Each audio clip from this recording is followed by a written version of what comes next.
Hello, and welcome to Career Infusion. I'm your host, Tracy Kane Lofty. Career Infusion is brought to you through the Lofty Group, which is a consulting company that focuses on career development and organizational leadership. We are actually streaming live from the Listen Vision recording studio in Washington, D.C. Today, our show focuses on the balance of faith and career. I am absolutely delighted to have with me my dear friend, Pastor Cassandra Smalls Nicholson. I'm so honored to be with you, Tracy. This is truly a pleasure. Okay. Well, let me go over a little bit regarding Pastor Nicholson so that you can know exactly her background and experience. Cassandra Smalls Nicholson is the pastor of Nehemiah Ministries International, where they focus on rebuilding lives one brick at a time. This ministry reaches into the community, providing various services and reclaiming lives back to Jesus Christ. Cassandra is a real estate investor and the founder of the Daughters of Zelophehad, which targets young women who need to identify and to take control of their inheritance through wise decision-making. Cassandra is the author of The Art of Being Found and has traveled the East Coast delivering her messages of healing and restoration to benefit every person spiritually, emotionally, physically, and financially. She has conducted many seminars, retreats, and workshops, and has also counseled married couples as well as single individuals. Pastor Nicholson, who is in demand inside and outside of houses of worship, is an unparalleled preacher, author, speaker, and motivator.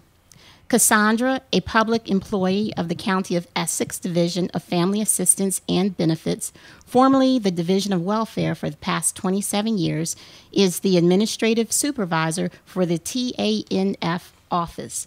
This office administers cash, medical, and food assistance to the most vulnerable population in the largest county in New Jersey.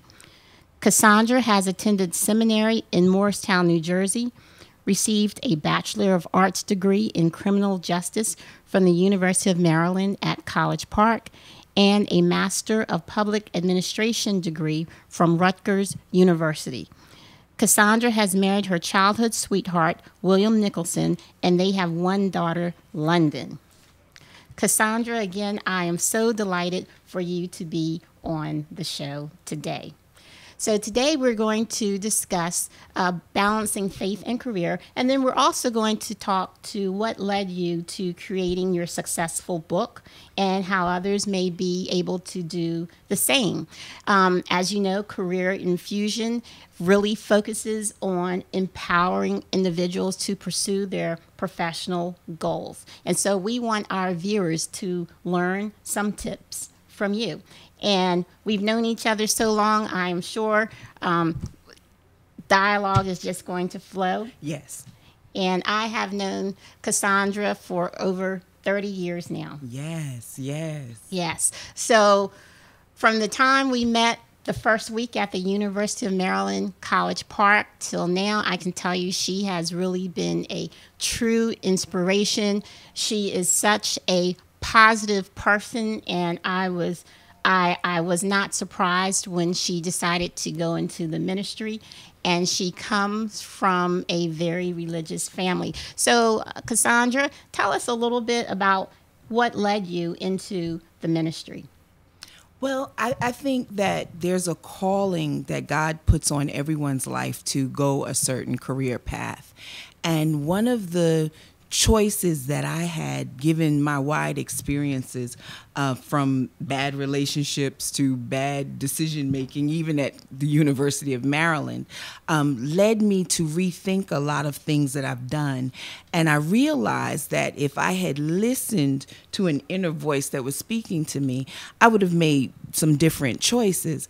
And so in following that, I wanted to empower other people, because usually when there's a call, there has to be a need. And I saw the need that there were many people, not just young women, but young men as well, that make poor decisions. And I learned from the decisions that I made, and I wanted to empower them to also do the same, to also make better change for their lives, to leave a legacy and a future for those that are coming behind them. Okay. Well, Cassandra also is a motivational speaker. That is a part of her ministry. And I know that there have been times, especially years ago, and she would say, "Girl, you got to let that go."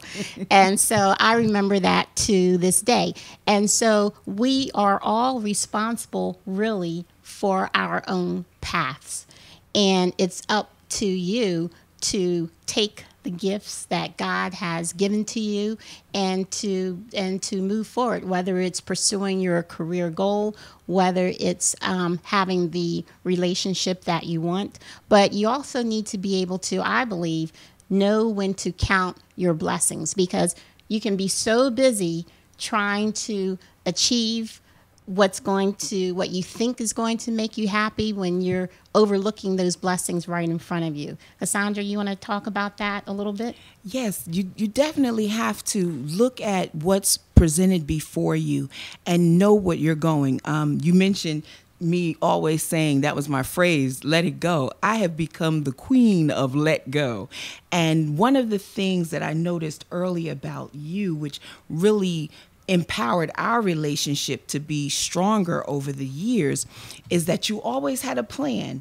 And so this was ultimately your calling. What you're doing now, Career Infusion, is your calling. That's your passion, because you always had a plan. When I did not know what an internship was, you were already on your third one. And so when I began to pick up some of the principles that you showed me and shared with me, and also being the queen of let go, when you meet obstacles, when you meet failure, not to give up, but to be impassioned about what you believe, and to then find another way, execute the plan that you've been given, and keep moving forward. Mm-hmm. Well, and what you just said, we've learned from each other. And it is so important to surround yourself with positive people. The people who are saying, "Oh, you shouldn't do that. Oh, don't do that." They may not be a part of your team.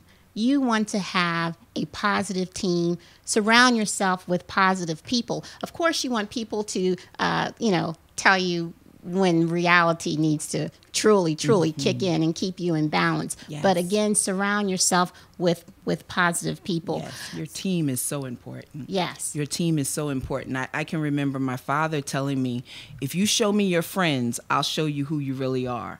Not who you're pretending to be, but who you really are. And so when you realize the circle that you surround yourself with, that is who you are becoming or who you already are. And so I began to build my power structure that was around me to people who've already accomplished what I'm desiring to do, and that can also leave the little trail of breadcrumbs of this is how you get to the next level of where you're going. Mm-hmm. Well, today we are going to, of course, talk about balancing career and faith. Yes. And I believe that so much of that, the decisions that you make on the job really have to do with your own connection with your faith.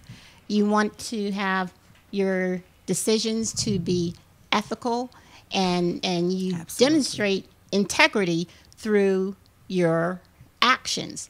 And I always, for the people I've supervised, they will let you know I am concerned about them as a person. I'm more concerned about their own career goals and the projects I have them work on. Of course, we have strategic plan and activities that projects that have to be completed. But in the end, like when I give their evaluation, what is it that's going to help them get to the next level? How can I make them a better employee and help them to also pursue their career goals? So Cassandra, if you could talk a little bit too about your how you make decisions on the job. You have been a supervisor with the state of New Jersey and worked Yes. in the department for more than 27 years. How has your faith helped guided your decisions? Absolutely. You have to realize that your faith is who you are and your career is what you do. And those are married together. They are definitely intermingled together because who I am structures the decisions that I make. You mentioned integrity, you mentioned character. If you don't come to work on time, that speaks volumes of who you are. You don't present assignments on time or as directed. It speaks volumes as to who you are. And your faith is what builds character. It's what builds integrity. It's what builds structure. Knowing that there is absolute truth. A lot of people, and especially a lot of our younger people, that to say, don't believe that there's absolute right and absolute wrong anymore. And so you have to come with a core set of values and beliefs, and that helps you to carry out your career duties. I've been with the division, as you mentioned, 27 years. The first 11, I was a family service worker. I was the frontline worker, and I enjoyed it. I had no responsibility except for what was on my desk to do. And then when I was challenged to become more, to take the promotion for supervisor, and understanding that I had a greater calling to my job. My calling at that time that I remembered in 2001 was to develop staff. And so now that I manage an entire office, and I've done that since 2014, I realized that people come to work burdened with so many issues. And if you're not careful, because you had a fight on your way to work or you didn't eat lunch, you'll lose your job over a mood swing. And so just showing them how to navigate and balance what's going on at home versus what you need to accomplish at the workplace, getting those two to have harmony together. And that's when I realized what my focus was. Yes, I service the clients. Yes, I make sure that my staff, all of their professional needs are taken care of. But also I'm there to be a listening ear as well. And so making that time to balance out all of that, it's challenging. Right. So Cassandra mentioned harmony, and that is essential. To be successful on the job, you have to really have a good home life, and I believe your faith is what you end up leaning on. And I think too often people let their careers be the central focus when I really believe it's your faith that needs to be central focus, because once you have that strong faith, once you are in harmony with your God and you know who you are as a person, everything else is going to follow. Yes, everything definitely follows. We have to keep it in focus and keep priorities correct, because your job or your career can change at a moment's notice. And so you must know that that is not who defines what you are. My faith is who I am, and that cannot be taken away from me. So yes, I'm impassioned about what I do. Yes, I love my job. Yes, I love the money. But I have to remember that is not who I am at the end of the day, and just keep all of that in line. Right. Well, earlier you mentioned core values, and let's admit it, there will be times when a person goes astray. You may end up partying all night for a year and not remember what the year was about. But those core values, you're going to hopefully find your way back. And so it's actually very fitting that today is Father's Day. And I know your father, your mother, also played a key role they were essential to who you are, and really set the foundation. And so for people who are juggling a high demanding career, really, how can they work more with their family in making sure that the focus is still on faith? The focus, as I stated earlier, has to always be on faith. But what we need to understand is that the first institution that God formed was family. He formed Adam and formed Eve, and he created family. And a lot of times people get that twisted. They believe that their church is more important, that this is more important, their job is more important. Our first ministry, our first calling have to be to have a powerful family, to make sure that I'll use this as an example. You mentioned my father. He was a great man. He was a great husband, as far as I know, an outstanding father. He was a great pastor. But one thing he got caught up in, which was also part of that generational thinking, is he was there every time the church needed him. He was there when they wanted to get married, when they needed to be buried, when they needed counseling. And a lot of my activities he wasn't present at. My school plays he wasn't present at. And I think that there is a strong disconnect, and you'll find it with a lot of preachers' kids. We call them PKs, that they then become resentful of the church because I feel you took something away from me, and you don't realize that the ministry has to first be to the home. So I have to make sure, being a married woman and also being a mother, that I balance those things, that there's a hot meal waiting, that the homework is done, that the laundry is done. I have to make sure that all of those things are done. Now, do I necessarily do it? That may be a topic for another discussion. I may need to hire someone, but we need to make our families priority and show that you matter to me just as much as sister so-and-so or deacon so-and-so. And I think we are just coming around to that bend and understanding a mistake that we made in the past. Yeah. Well, my son just finished his freshman year in college, Yes. but when I gave him his going away party, just before he left for college, I gave him a cross. I gave him a gold cross on the necklace, and he put it on, and I told him to always have God as the center of your life. Yes. And so I think more parents, need to make sure that their kids understand that God is the center. Yes. And my son actually went to a religious school his entire life, and that isn't to say that your children have to go to a religious school, but they need to understand that there is a higher power. And I could get preachy if I wanted to, but I will tell you, I wake up every morning and say, "Thank you, Lord." Wake up every morning. Yes.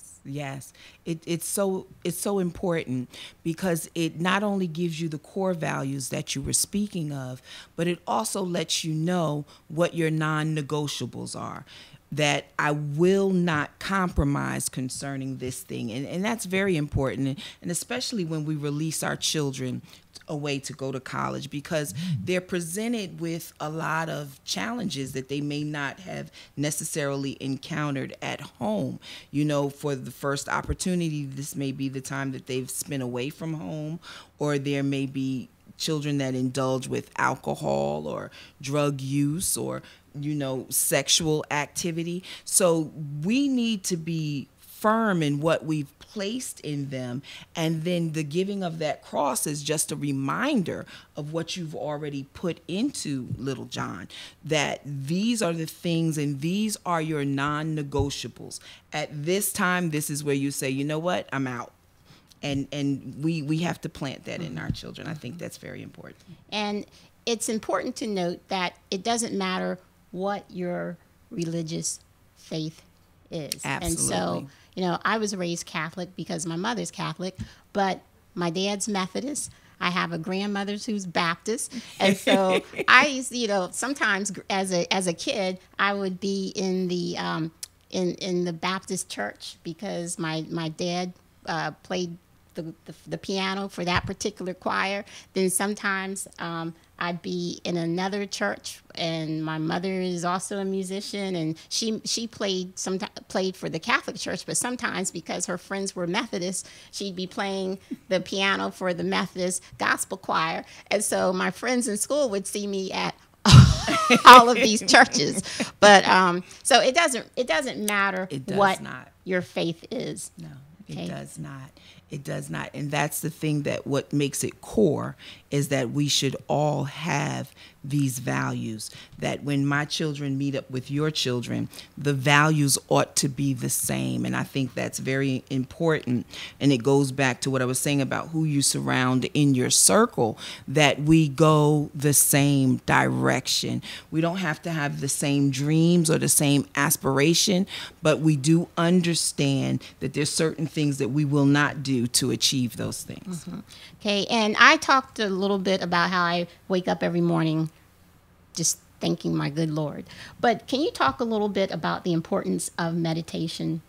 Oh, definitely. I believe it's an essential. It's one of the disciplines, spiritual disciplines that you should have. You ought to have a time where you're just still. And I've noticed it so more as we advance technology. You know, we're always plugged in. We're wired. We've been trained to notice a chime or a beep or a ring, and we just go into automatic. And so to unplug yourself and to just be alone. I think about recently, my husband took me to Jamaica for my birthday, and he said, I'm not getting the plan. You're going to turn your phone off. You're not going to answer any texts, any emails. And it was an amazing experience. It was amazing. And so that's what meditation does. It steadies your mind. It calms you down. And usually meditation goes with prayer, so that there's a quiet time. Because most times when we think of prayer, it's always me asking something. God, I need this. God, I need that. God, I want you to do this. But it's also a time of listening. What do you want to say to me? What direction do I need to proceed? And that's when the meditation comes in. That's where I quiet myself of all distractions, and I'm just open to hearing what Father has to say to me. Okay, very good. Well, we have covered some major points here. So we just want to go over some of those key points. If we could have that slide to show. Cassandra, if you want to go over these key points. Girl, you got to read them. Okay. I don't have my glasses. So that's okay. Unfortunately, it's not in small print because I'd have to put my reading glasses on. Okay, number 1, create and know your mission statement. Yes, you have to know your mission statement. You have to know where you're going, what you want to achieve, so that you don't take all of these ancillary roads that lead off in different places, and you actually are reversing the course that you actually would like to travel. So know your mission statement. Know what's important. Know what you are focusing on. Okay. Number 2, be clear on non-negotiables. As I said before, know what is a no.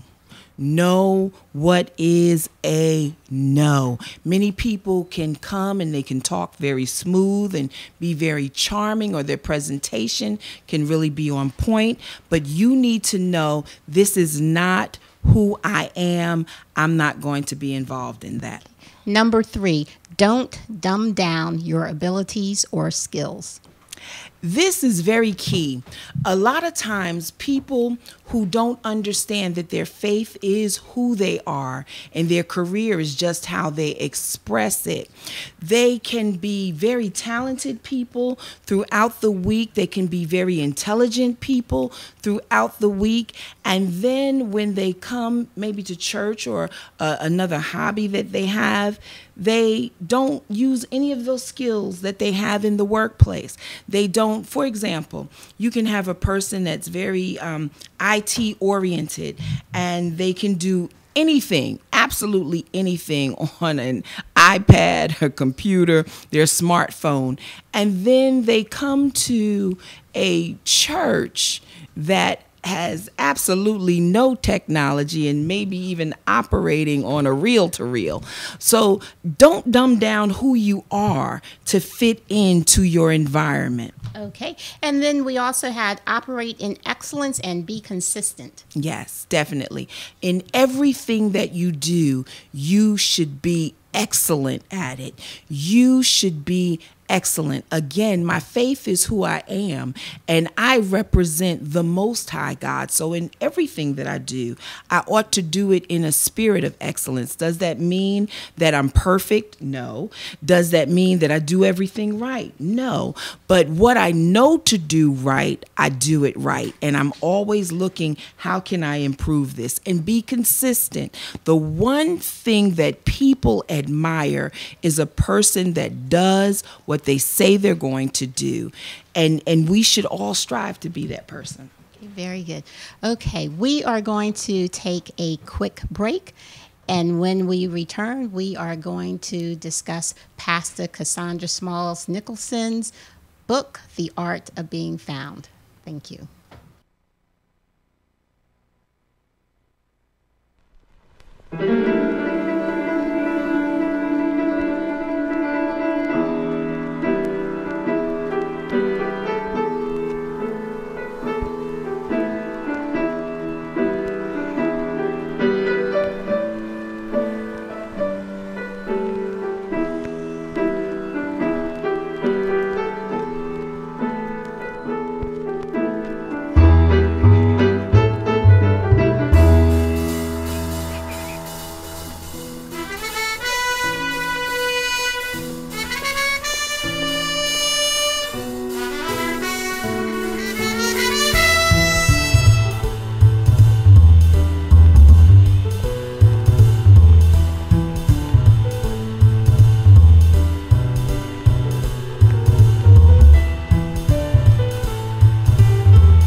and welcome back to Career Infusion. I'm your host, Tracy Kane Lofty. The show Career Infusion is brought to you through the Lofty Group. I am very honored to be able to continue the discussion with Pastor Cassandra Smalls Nicholson. We've had a wonderful discussion regarding balancing faith and career, and that discussion is going to continue. Pastor Nicholson, I will refer to as Cassandra, has written a book, The Art of Being Found, and that is available for sale. And most recently, it was translated into Spanish. So if you could tell the audience, tell us a bit about the book and how it came to be. Well, the book chronicles my life. It chronicles, as I stated earlier, I've made several bad decisions dating-wise. And just with conversations with different girlfriends, not Tracy, she was one of the blessed ones, but just different conversations, we realized that we had certain things that were a common thread that ran through.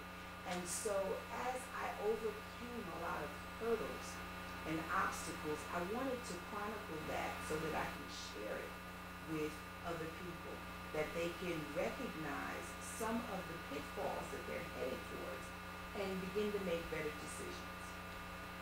Well, so many young people are making poor decisions, and I believe they feel like they just need to be in a relationship when they don't even know who they are yet. So I think, just based upon my own years of experience, I tell young people now, you don't have to rush to get married.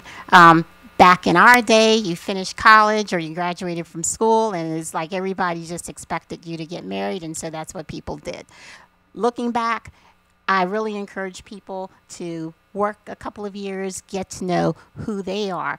What tips do you have for the young people? Definitely don't do anything out of need or desperation. You will always make a bad choice. And so therefore, I encourage our young people to focus on themselves, to make sure that they know what they want out of life, who they are, what their expectations are. And then it makes it easier for you to get a hookup with a mate. Because sometimes when you don't know what you're looking for, you can't expect another person to make you happy. And so you run into all the baggage that comes with that. Our young people need to be focused on education. They need to be focused on, what do I want to do? What is my purpose? What is my destiny in life? And then, what do I want to contribute? And who is going to be the best partner to walk with me through all of those changes? If I married the person that I dated at University of Maryland, I'd be absolutely, I would be in a fix right about now. But when I wait and know who I am and the woman that I was becoming, that person changed, and now I have a partner that is growing and changing with me, so that he's not only the person that I needed in 2004 when we married, but he's also still suitable in 2017 and beyond. One thing that I like about your book, and that is it is faith-based. And so talk about the importance of both people having a belief in God. It is very important. The scripture talks about how can two walk together unless they're agreed. So with your faith, again, that's who I am. There are non-negotiables by what I believe in. Some people think that it may be irrelevant that you're a believer and he's not, or you're a believer and she's not. It's not irrelevant, because there are so many factors. How we're going to raise our children. What are your dreams? What are your goals? What are the things that are important to you? And your faith, it shapes all of those decisions. And so even giving, faith talks about giving. And so if you have a person who does not believe in giving, that's even going to be a power structure struggle. So you have to ensure that you are equally, the Bible says yoked, but equally on the same page so that we all understand who we're dealing with. And I certainly don't profess to be a relationship expert because, of course, I focus on career development and organizational leadership. But just in my 50 plus years, I feel that I'm able to give, just share my knowledge, and especially with those who want to have a balance in life, balancing career, family, and faith. It really is a lot to juggle. And I think that, going to church together or whatever you may call it, where you are going to celebrate God, I think that really helps to bring people together. That's something that people can do as a family. And we talked about earlier the importance of having a balance and how that can really help you with even advancing in your career. But talk a little bit about the family. Back in the day, there used to be some, and I keep saying back in the day, but there used to be something that said the family that prays together stays together. Absolutely, absolutely, because it is the center of what we believe. It's how we become stronger. We go to church, and I believe that the Bible is the final authority. So I can always believe that I'm right, and I can convince you that I am correct. But there has to be an authority that says, Sandy, you are clearly wrong. And I have to respect that so that when we have disagreements, we can be able to say, this is what the scripture says, and we have come to an agreement. So it's not really even a male-female relationship. It could be with friends, because sometimes friends even have falling outs. But you have an authority that will show you this is what's right, and this is why I take the position that I take. And so when you have that can frame your relationships and frame who you are, then unforgiveness can no longer be an issue, because it teaches that I have to forgive. That, jealousy, envy, it has a position on all of that. And so when we begin to resolve those character flaws, then we become better people. And, I think it's important. You talked about not being jealous. And I really can't recall being jealous of anyone. If anything, there were people I wanted to be like, people I aspired, people I admired. I can say even the sorority that I'm in, I remember seeing them on campus and admiring them and the way that they carried themselves, and knowing women, my mother's in the same sorority, seeing those women and how professional they were and how they really had a balance, and faith was still a very important part of that.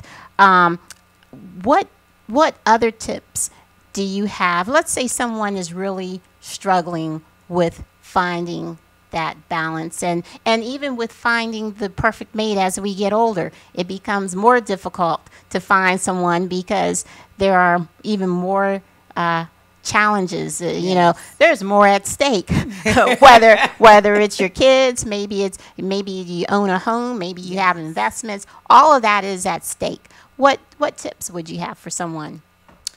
The tips that I would have, again, know who you are. When you know who you are, you can weed out a lot of the counterfeits.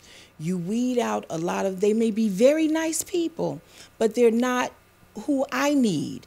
Again, I am a firm believer that God doesn't just put people together because you would make cute children. He doesn't just put people together because I like him, he loves me. He puts people together for purpose and for destiny. So the more you know you, the more you can appreciate where you're going and who can travel that road with you, because not everyone can travel. And so I always recommend know yourself. Know yourself. Okay. Your book was recently translated into Spanish. Do you think you'll have any other books anytime soon? Oh, definitely, definitely, definitely. I am working on a book right now dealing with what happens after you've been damaged and how do you repair that. So I'm excited for the journey, because there are a lot of people, and not just in church but in all walks of life, that are damaged, and we're still functioning, we're still trying to go about our daily routine, but we're bruised. And what happens when you don't get the necessary counseling, when you don't begin the self-help and self-healing, you begin to damage everything around you. And so I'm interested in helping people to do better in that area as well. So your church is in New Jersey? Yes. In Newark, New Jersey? Yes. Okay. And then are you on Facebook? How can people contact you, or also purchase your books? You can reach me on Facebook at Cassandra Smalls Nicholson, or on Nehemiah Ministries NJ for New Jersey. You can purchase my books at exlibris.com, or you can do Amazon.com and BarnesandNoble.com. Okay. And for those of you, if you have any problems, I don't know, with contacting Pastor Nicholson, you can also go to the website of the Lofty Group, which is www.theloftygroup.com. And Cassandra, again, I am so pleased that you were able to travel from New Jersey to Washington, D.C. for this interview. You are a true inspiration. And I tell you, if as the old song, my great grandmother, if I can help somebody, then my living shall not be in vain. And so, again, this is brought to you through the Lofty Group.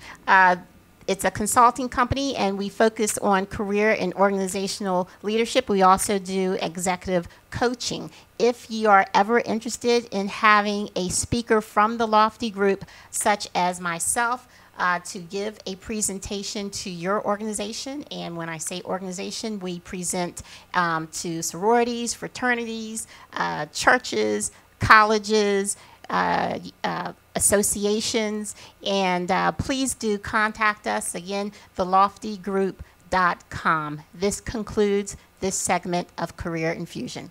Thank you.